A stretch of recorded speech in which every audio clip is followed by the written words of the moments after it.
السلام علیکم ورحمۃ اللہ وبرکاتہ۔ اللہم صلی علی محمد نبی الامی وعلی آلہ وسلم تسلیما۔ یہ جو میں واقعہ آپ کو سنانے لگا ہوں اور یہ اس چیز کی غمازی کرتا ہے کہ اکثر بزرگ فرماتے ہیں کہ جو لوگ درود شریف پڑھتے ہیں ان کا اثر نسلوں تک جاتا ہے۔ تو میرے والدین درود کثرت کرتے تھے، میرے بھائی، مجھے بھی توفیق نصیب ہوئی، نظر کرم ہوئی، میں نے پڑھا۔ تو جو میں بیان کر رہا ہوں واقعہ، یہ آج بھی میرے لیے بہت خوشی کا باعث ہے۔ تو بات اس طرح ہے کہ جہاں میں لاہور میں میرا اس وقت گھر تھا، اس کو ایک گھر چھوڑ کے آگے ایک پبلک سکول تھا۔ کوئی صاحب تھے، ڈیرہ غازی خان سے تشریف لائے تھے یہاں لاہور میں۔ تو 1964 کی بات ہے کہ میں 8th کلاس میں پڑھتا تھا اس ٹائم۔ تو جب گرمیوں کی چھٹیاں ہوئیں تو کیونکہ ہمارے گھر کے قریب نہر تھی، بڑے پیارے پرندے چیزیں، تو ہر موسم کے مطابق ہماری کھیل بدل جاتی تھی۔ جب گرمی آتی تھی تو ہم لوگ وہاں نہر میں نہاتے تھے، انجوائے کرتے تھے۔ ایک سوئمنگ پول ملا ہوا تھا، ٹھنڈا پانی، اور پھر اس کے بعد ہم نے وہ کھیلیں کھیلنی مختلف قسم کی جو اس وقت تھی۔ شام ہونی تو امی جی نے، اللہ ان کے درجات فرمائے، تو انہوں نے ہمیں وہ مختلف قسم کے مکئی اور یہ چنے اور گندم اور گڑ اور بڑی سابیہ جس کی ملتی چاول، یہ چیزیں دینی۔ اور اس زمانے میں نا جگہ جگہ بھٹیاں کھلی ہوتی تھی، ہم لوگ چلے جاتے تھے اور جا کے پھر شام کو چھابے کا دور ہوتا۔ میں چھابا کہاں سے آ گیا، چنگیر جسے کہتے ہیں، اس میں دانے بنوانے، پھر اس نے کو گڑ بھی مکس کرنا، وہ لانے، تو بس ہر دوسرے تیسرے دن یہ کام ہوتا تھا۔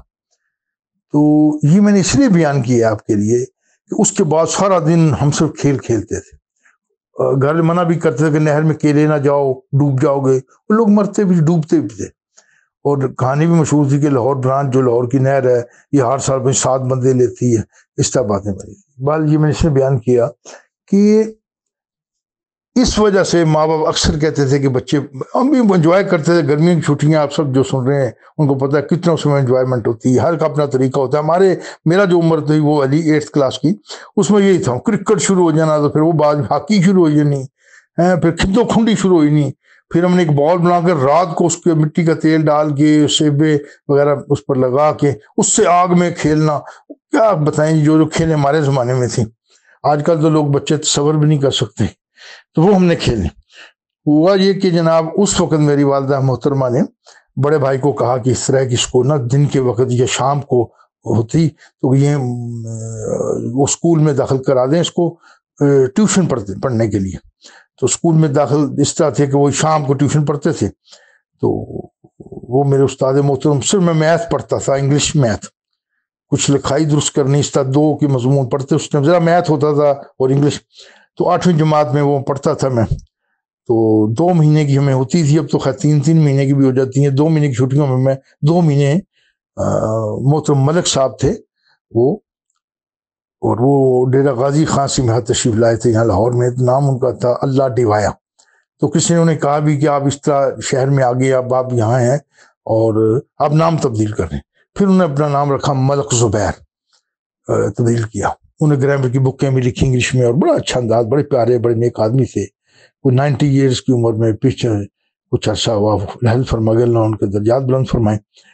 تو میں عرض کر رہا تھا کہ وہاں میں ان سے وہ ایک رابطہ میرا ان سے ہوا تھا اس چیز کا۔ پھر 1980s میں آگئی بات، تو ایک دن مجھے کہنے لگے کہ بڑی محبت والے بندے تھے، مجھے کہتے سر کیا کرتے ہیں آج کل؟ میں بتایا جس طرح میں معاملات میرے۔ کہنے لگے یار میرے پاس ٹیچر کوئی نہیں ہے، میں نے اسکول ہے، صبح شام کو اکیڈمی ہے، تو چلیں آپ میرے کچھ کسی وقت دور میں تو شاگرد رہے۔ میں کہا جی حکم فرمائے سر۔ کو 20 سال کی بعد کی بات ہوئی نا، کہاں 1964 اور کہاں 1984 83 وغیرہ کا دور تھا، 82۔ تو مجھے کہنے لگے اس طرح کریں کہ آپ سائنس وغیرہ پڑھی ہوئی آپ نے، تو یہ ذرا 9th اور 10th کے بچوں کو نا فزکس، کیمسٹری اور بیالوجی، یا پتہ نہیں میں فزکس کیمسٹری تھی خاص طور پر، فزکس کیمسٹری یہ پڑھا دیں۔ میتھ وہ بڑے ایکسپرٹ تھے، میتھ پڑھا دیں گے۔ تو کہنے لگے یہ آپ نا کوئی تھوڑا سا ٹائم نکالیں۔ میں کہا انشاءاللہ. ہوا ایسے کہ میں نے نا پھر ان کو کہا مجھے باؤنڈ نہ کیجیے گا، جب میں آؤں تو جو اسکول 2 بجے تک 8 سے 2 بجے تک ہے، تو جب بھی میں آتا تھا تو جو ایک پیریڈ اینڈ ہوتا تھا بس ایک پیریڈ پڑھا دینا میں نے، پھر دوسرا موقع ملنا پھر پڑھا دینا، کبھی کس دن نہیں بھی پڑھانا میں نے، اور 2 دن بھی نہیں پڑھانا. پھر اس طرح میرا ادھر ہو گیا، تو بچوں سے انٹریکشن ہو گیا. تو مجھے یاد ہے کہ 1984 تھا وہ، تو جون کے اندر روزے بڑی سخت گرمی تھی، تو وہ اکثر چھٹیاں ہوتی تھی جولائی میں، تو جون میں کہاں چھٹی ہوتی تھی، تو جون میں روزے آ گئے. تو ملک صاحب سے میں نے ریکویسٹ کی، وہ بچوں نے لڑکے لڑکیاں سارے، وہ تو چھوٹے چھوٹے کلاسیں تھیں، بڑے لوگ اتنے زیادہ بچے نہیں تھے کلاس میں، I think so not more دین 20. تو وہ ان کو میں نے ریکویسٹ ملک صاحب سے کی، میں نے کہ ان کو بچوں کو آپ پرائیویٹ اسکول ہے آپ چھٹی دے دیں، یہ روزے رکھیں گے سارے اس طرح تو ثواب ملے گا. کافی میں نے دلائل دیں تو وہ مان گئے. اب جناب میں نے بچوں کا بھی میں نے اب آپ کو چھٹیاں کروا دی ہیں، تو آپ دیکھیں آپ گھر جائیں گے تو والدین سے اجازت لیجئے، اگر آپ اعتکاف بیٹھ سکتے ہیں تو اعتکاف بیٹھ جائیں، اور لیکن ماں باپ کی اجازت کے ساتھ. وہ اجازت نہ دیں، وہ اعتکاف میں کھانا پہنچانے کی بھی ذمہ داری کسی کی ہوگی. تو آپ مختلف جگہ سے آتے ہیں لوگ، تو بچے اتنے بڑے عمر جذباتی ہوں گا، یس سر یہ اس طرح بڑا وہ ہوا. میں نے کبھی یہ کام کرنا ہے، اب آپ جا رہے ہیں، اب آخری اشرہ شروع ہونے والا ہے، اسے 2-3 دن پہلے چھٹیاں ان کو کروائی تھی میں نے کہ روزے اب آخری اشرہ دے دیں، عید بھی بیچ میں آ جائے گی. تو میں نے کہا اس طرح کرنا ہے، میں دروشی پڑھنا ہے آپ کو. میرے پاس دوسری بھی نظر کرم ہو چکی تھی، انہوں نے کہا ٹھیک ہے سر. کہنا کون سا پڑھیں؟ میں کہا بے شک صلی اللہ علیہ وسلم پڑھیں، کوئی پڑھیں چھوٹا، اللہم صلی علی محمد نبی امی وعلی علیہ وسلم تسلیمہ پڑھیں. جذباتی ہو گئے لڑکے، ٹھیک ہو گئے. میں کہا جاؤ، میں کہا میں آپ کو انعام دوں گا، وہ 1 روپیہ بھی ہو سکتا ہے اور جو بھی ہوگا پیسے بھی ہو سکتے ہیں، کچھ چیز ہو سکتی ہے، جو سب نے وعدہ کیا چلے گا. اس واقعے میں بیان کر رہا ہوں کہ نسلوں پر کیسے اثر ہوتا ہے. یہ میں نے جو آپ کا ایکسپیرینس اور آنکھوں دیکھا حال بیان کر رہا ہوں. تو جناب سب بچے بڑے خوش ہوئے، اب جی عید وغیرہ کر کے سارا چھٹیاں گزری کاٹ کے وہ آ گئے. تو میں نے کہا ہاں بھائی، میں نے جب 1-2 دن ہوئے اس سے جو موقع مجھے ملا، فزکس پڑھائی کیمسٹری ان کو، تو میں نے پوچھا بھی ہاں بھائی، وہ بھی میں نے آپ سے کہا تھا انعام دو، ہاں لو جی اس میں تو کافی ہاتھ کھڑے کیے. انہوں نے کہا سر بالکل ہم دروشی پڑھتے رہے. میں کہا بیٹا ایک آپ نے دروشی پڑھا ہے، انعام کا تو میں ڈکلیئر نہیں کیا تھا، کوئی لالچ میں پڑ جاتا کہ اتنے پیسے دوں گا یا فلاں کروں گا. میں کہا بیٹا سچ بولنا ہے، وہ ان کو ایک تربیت سی ہوگی بھی سچ بولنا ہے. جی اس طرح ہوا، شاید مجھ سے غلطی ہو یا تھوڑا بہت. تو جو اس میں ایک لڑکا تھا، اس کا نام تھا اظہر، مجھے یاد ہے، تو وہ فرسٹ آ گیا. میں کہا بیٹا کتنا پڑھا؟ کہ سر میں اعتکاف میں بیٹھا تھا تو میں دروشی وہاں پڑھتا، میں نے پڑھا 97,500 ان 10 days. میں کہا اچھا بھی اور بتائیں جی. پھر کوئی میرے خیال 93 والا بچہ تھا، اور کوئی 80s میں بھی تھے بچے، 80 سم تھنگ. میں کہا فرسٹ ٹائم. بس میں سوچا کیا دوں ان کو. ایک تو میں نے ان کو نا قرآن پاک دیے سب بچوں، یہ سب کو جتنے بھی تھے نا، جس پوزیشن پر بھی آئے، وہ 7th پر بھی ہے جس پر، سب کو ایک قرآن پاک دیا.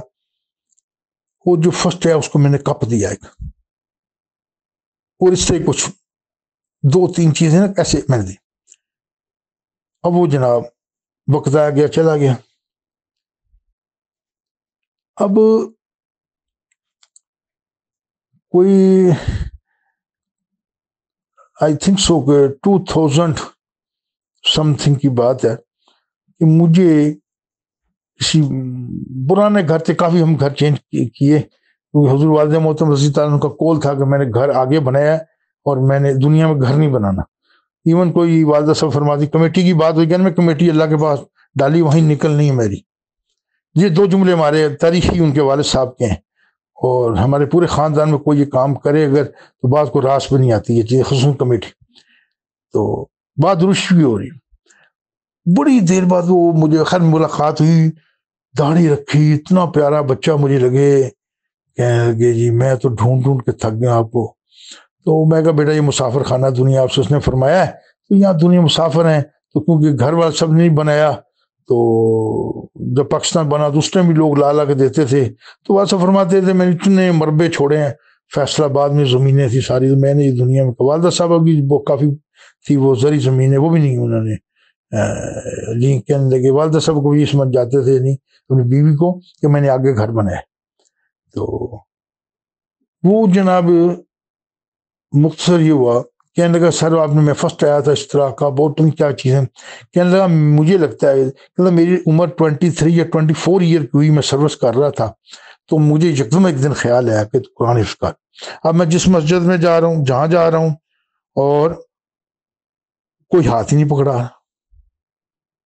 جو مولوی حضرات تھے جس کے پاس جو کہ نہیں تمہاری عمر گزر چکی، تم نوکری کرتے ہو، کیسے کرو گے، صبح جاتے ہو، کتنے بجے جاتے ہو. کہتا میں بھی جستجو میں لگا رہا. کرتے کرتے کرتے میں نے نا ایک صاحب نے حامی بھری، اور انہوں نے میرا جو شیڈول دیا وہ یہ تھا. ابھی آپ نے یہ پارٹ 1 سنا ہے اس واقعے کا. انشاءاللہ نیکسٹ ویڈیو میں دوسرا اور فائنل پارٹ ہوگا میرے والد فیاض حسین صاحب کی زبانی.